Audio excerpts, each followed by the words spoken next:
I even need to say it? Do I even need to say the irony of this whole thing?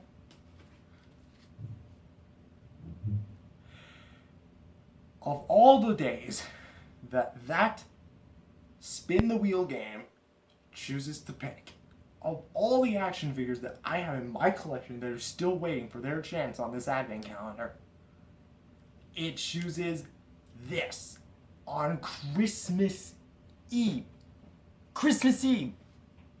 It chooses the Playmates Shin Godzilla, what might be and is regarded as one of the worst Godzilla figures of all time. Personally, I don't really think it's one of the worst. It's like a so bad it's good kind of thing. But personally, there's a lot of good things about it, in my opinion.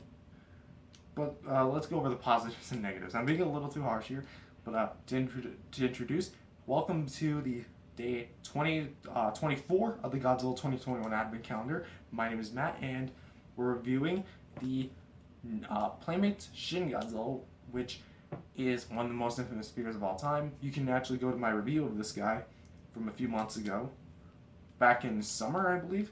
So, yeah, that's when I got this guy. So, positives and negatives. The positives is that even though it uses the NECA figure mold, that means this thing has a pretty dang nice sculpt to it. Lots of nice intricate details, lots of like nice bumps, grooves, and ridges all across the body, sprinkled everywhere. The spines are a bit too gummy for me, but honestly, given the circumstances, you guys probably already know the story. But to recap, basically the plan was for GVK to release in March of 2020. The movie got delayed till November 2020 before being delayed again. And so, under contract with Walmart, they had to scramble and find some Godzilla toys for Godzilla and King Kong toys for the market, and that's how they wound up with these things. Yeah, lots of nice sculpting.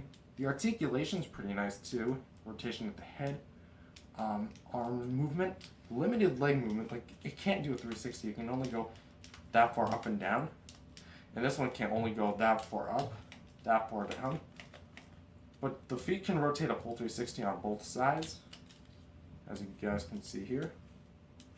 And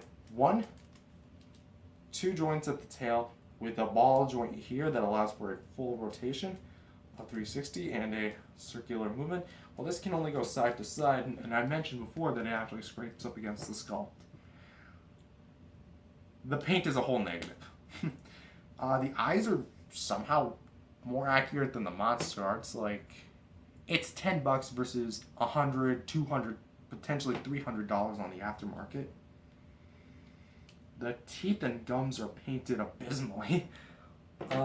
Looks like something straight out of the Muppets show. Or Sesame Street, maybe. The claws are painted pretty, okay, I guess. They're just kind of slapped on.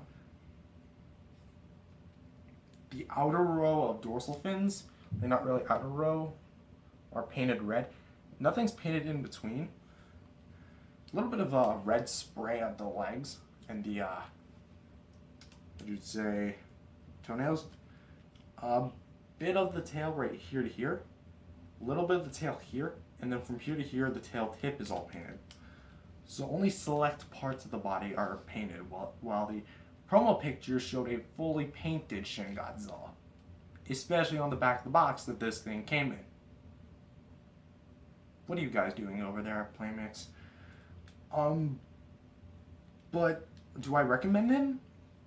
I guess if you like so bad it's good Godzilla figures or figures in general, go right ahead.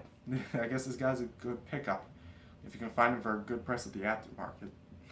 Because again, go watch my previous videos about this guy, but he was only ever sold once and never sold again, probably because of how crummy he is. But yeah, that's all I really have to say. Like, subscribe. See you guys for tomorrow for the final day of the Godzilla 2021 Advent Calendar. See you guys later.